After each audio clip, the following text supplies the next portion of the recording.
కల్పించాలి, ప్రాజెక్టులు పూర్తి చేయాలి, ఈ తెలంగాణ సస్యశ్యామలం చేయాలి. పాలమూరు బిడ్డ నల్లబల్ల అడవుల నుంచి వచ్చి ఆ ప్రాంతానికి రేపు చచ్చిన రోజు, ఆ మట్టిలో కలిసే రోజు ఏం సమాధానం చెప్పాలన్న ఆలోచనతోటి ఈ రోజు పాలమూరు రంగారెడ్డి ఎత్తిపోతల ప్రాజెక్టును పూర్తి చేయడానికి నేను కంకణం కట్టుకొని బయలుదేరితే తాడు బొంగరం లేని ప్రతి వాడు ఈ రోజు ఏదో ఒకటి మాట్లాడతాడు. సభ పెడతానంట, బట్టలు ఊడదీస్తారంట. నువ్వు రాలేదు కదా, నేను వస్తా ఊడదీసి చూతురా. మాట్లాడేటప్పుడు ఒళ్ళు దగ్గర పెట్టుకొని మాట్లాడమని చెప్పుండ్రు అధ్యక్ష. మీరు నాకు మాటలు రాక కాదు, మర్యాద, సంస్కారము, సభ్యత అడ్డం వచ్చి నేను మాట్లాడట్లేదు అధ్యక్ష. ఇవన్నీ మాట్లాడితే వస్తే లెక్క బరాబర్ చెప్పేటోని అధ్యక్ష. ఈరోజు ఈ వేదిక మీద నుంచి స్పష్టంగా తెలంగాణ ప్రజలు నా చిత్తశుద్ధి పట్ల నమ్మకం, విశ్వాసం ఉన్నది. చచ్చిన తెలంగాణ కోసం చేస్తాం, పోరాడిన తెలంగాణ కోసం పోరాడతాం, ఈ మట్టిలోనే కలుస్తాం, ఈ ప్రజల కోసమే పని చేస్తాం. ఇది మా అందరి కమిట్మెంట్ అధ్యక్ష, నా ఒక్కరిది కాదు. వీళ్ళందరికీ నాయకుడిగా మాకు ఏమైనా ఉండొచ్చు, భిన్న అభిప్రాయాలు ఉండొచ్చు మా అందరికీ. తెలంగాణ నీళ్ల విషయంలో, తెలంగాణ నిధుల విషయంలో, తెలంగాణ అభివృద్ధి విషయంలో మాకందరికీ ఏకాభిప్రాయం 100% నిక్కచ్చిగా నికార్సుగా ఈ తెలంగాణ కోసం నిలబడతాం, తలబడతాం తప్ప ఎవరికి తల వంచము. తెలంగాణ ప్రాజెక్టు నీటి హక్కులను కాపాడతాము.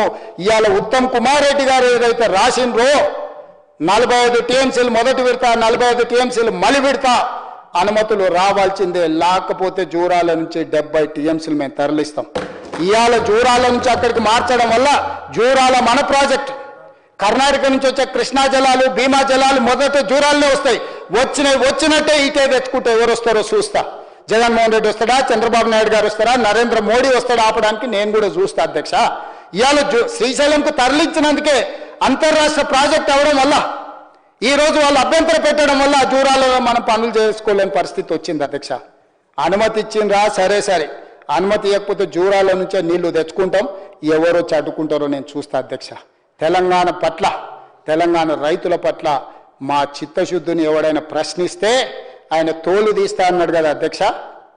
తోలు తీయడమే కాదు, నాలుక కోస్తాం అధ్యక్ష. ఇంకేదైనా మాట్లాడు, ఇంకేదైనా విమర్శించు, మా చిత్తశుద్ధి, మా నిజాయితీ, మా నిబద్ధత పట్ల అడ్డగోలుగా మాట్లాడితే తోలు తీస్తా అన్న వాళ్ళ నాలుక కోస్తా అధ్యక్ష.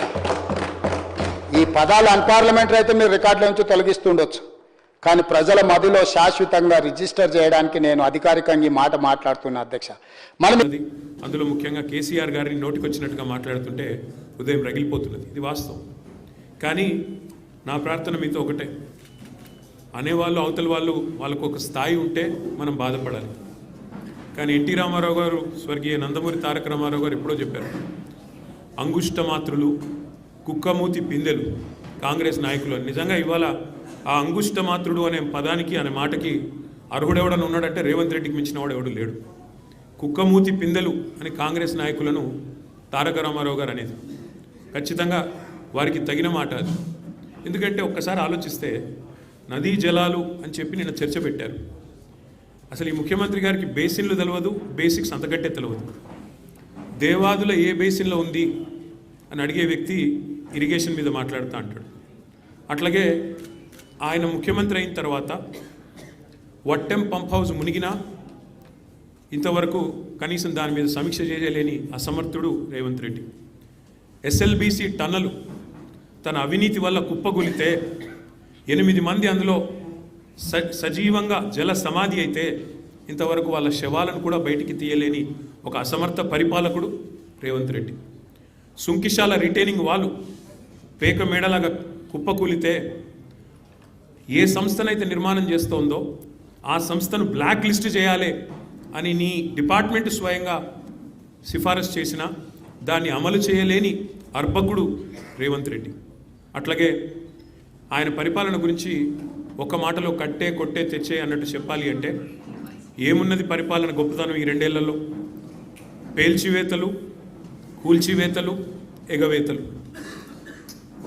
మనం ఎన్నో చూసాము చరిత్రలో, కానీ ఇంత చెత్త ప్రభుత్వం, చెక్ డ్యామ్లను పేల్చేసే చెత్త ప్రభుత్వం బహుశా భారతదేశంలో కాదు ప్రపంచంలో ఎక్కడ ఉండదు. ఎవరైనా నిర్మాణాలు చేస్తారు, మీరు విధ్వంసం తప్ప మీకేమి తెలియదు. పేల్చివేతలు ఎట్లా అయితే మేడిగడ్డను బాంబులతో పేల్చారో అట్లాగే ఇవాళ చెక్ డ్యాములు పటాకాలు పెలిచినట్టు వెలుస్తూ ఉన్నది కాంగ్రెస్ నాయకత్వం, దానికి వంతపాడుతున్నది ఈ దిక్కుమాలిన ప్రభుత్వం. కూల్చివేతలు, పేదల ఇల్లు కూల్చడం తప్ప ఒక్క ఇల్లు కట్టిన ముఖం లేదు మీకు 2 ఏళ్లలో. ఇక ఎగవేతల గురించి అయితే మిమ్మల్ని ఎన్నిసార్లు ఉరిదీయాలో తెలియదు. మరి ఉరిదీయాలి అని మాట్లాడుతున్నావు. నీ రాహుల్ గాంధీని ఉరిదీయాలి. ఎక్కడ? అశోక్ నగర్ నడి చౌరస్తాలో 2 లక్షల ఉద్యోగాలు అని చెప్పి మాట తప్పినందుకు రాహుల్ గాంధీని ఉరిదీయాలి. రైతులకు రుణమాఫీ చేస్తా అని చెప్పి మాట తప్పినందుకు వరంగల్లో రాహుల్ గాంధీని ఉరిదీయాలి. బీసీలకు 42% రిజర్వేషన్ అని చెప్పి మాట తప్పినందుకు మీ నాయకత్వాన్ని, కాంగ్రెస్ నాయకత్వాన్ని, రాహుల్ గాంధీని, రేవంత్ రెడ్డిని కామారెడ్డిలో ఉరిదీయాలి. ఉరి తీసుకుంటూ పోతే 420 హామీలు ఎక్కొట్టినందుకు 420 సార్లను నీ 420 కాంగ్రెస్ పార్టీని ఉరిదీయాలి. కేసీఆర్ గారిని పట్టుకొని నోటికొచ్చినట్టు మాట్లాడుతూ, పనికిమాలిన చెత్తవాగుడు వాగుతూ, నిన్న శాసనసభలో ఆయన మాట్లాడిన మాట బాధ ఎక్కడ అంటే, సరే ముఖ్యమంత్రి ఒక అర్భకుడు, అంగుష్టమాత్రుడు, ఒక నికృష్టుడు, ఇవన్నీ మనకు తెలుసు. సర్వభ్రష్ట ప్రభుత్వానికి ఇవాళ అధినేత ఈ ముఖ్యమంత్రి. సర్వభ్రష్ట ప్రభుత్వం ఇది. ఈ రంగం ఆ రంగం అని కాదు, అన్ని రంగాల్లో అట్రఫ్లాప్ ప్రభుత్వం, సర్వత్రా విఫలమైన ప్రభుత్వం ఈ ప్రభుత్వం. కానీ బాధాకరమైన పరిస్థితి ఏమంటే, అందరి హక్కులకు కస్టోడియన్లా ఉండాల్సిన స్పీకర్